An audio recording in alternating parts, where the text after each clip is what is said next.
Olá, tudo bem? Hoje, no De Olho na História, nós vamos falar de uma das torcidas mais apaixonadas do futebol brasileiro. Uma torcida que muitos chamam de pequena, que vive sendo subestimada, mas que já provou inúmeras vezes que é capaz de lotar estádios e emocionar o mundo inteiro. Estou falando da torcida do Fluminense. Para entender essa fama, a gente precisa voltar no tempo. O Fluminense nasceu em 1902, no coração do Rio de Janeiro, e foi, durante muito tempo, associado às elites cariocas. Enquanto o Flamengo e o Vasco cresciam entre os setores mais populares, o Flu carregava a imagem de clube aristocrático. Essa diferença marcou a identidade do clube e, de certa forma, até hoje influencia a maneira como sua torcida é vista. Pesquisas nacionais colocam o Fluminense entre 3 e 5 milhões de torcedores. É muita gente, mas fica bem abaixo das massas de Flamengo e Corinthians, que passam de 30 milhões. E é justamente essa comparação direta que reforça o rótulo de torcida pequena. Mas, se os números absolutos colocam o Flu abaixo dos gigantes, a realidade das arquibancadas mostra uma outra verdade. O tricolor carioca pode até não ser maioria no Brasil, mas sua torcida é de uma intensidade impressionante. Sempre que o clube precisa, ela responde. Sempre que dizem que o Fluminense não tem torcida, os tricolores aparecem para provar o contrário.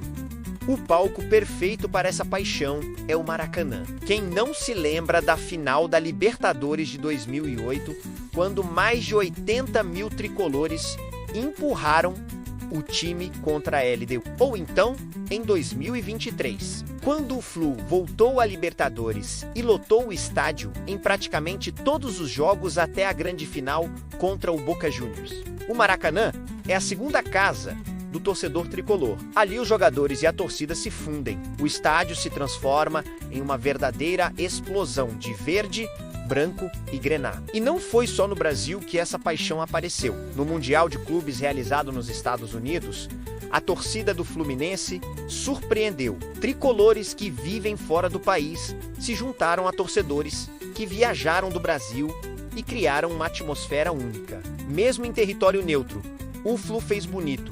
Bandeiras, cânticos, arquibancadas pintadas com as cores do clube. Era como se um pedaço do Maracanã tivesse atravessado o continente. E isso chamou a atenção da imprensa internacional. O Fluminense mostrou que pode ser menor em números, mas nunca em presença e paixão.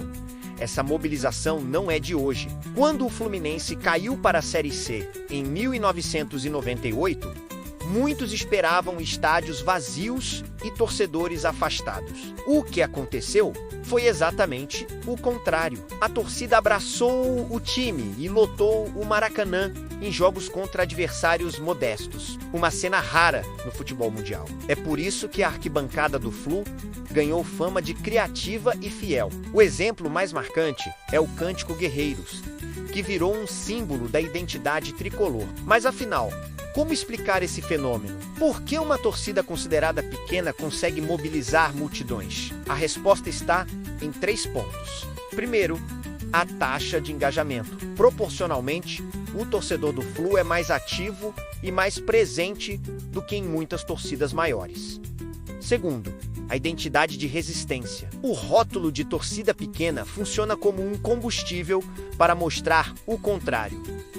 E terceiro, a ligação com o Maracanã. Poucos clubes no Brasil têm uma relação tão íntima com um estádio como o Fluminense tem com o Maraca. Curiosamente, ser subestimada acabou fortalecendo a torcida do Fluminense.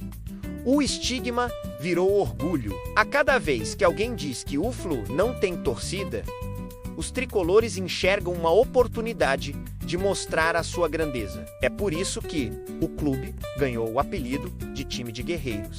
Porque a arquibancada e o time se confundem.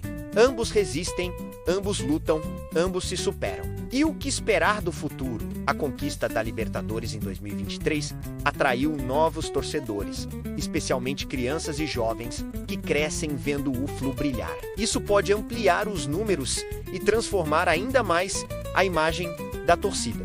Mas, acima de tudo, o diferencial do Fluminense não está na quantidade, está na qualidade da paixão na criatividade das arquibancadas e na fidelidade que atravessa gerações. A torcida do Fluminense pode até ser considerada pequena em números, mas já mostrou que é gigante em presença. No fim das contas, ser subestimada virou parte da sua identidade. Uma torcida que não precisa ser a maior para ser inesquecível. E você, concorda que a torcida do Flu é uma das mais apaixonadas do Brasil? Deixe seu comentário, se inscreva no canal e continue sempre de olho na história.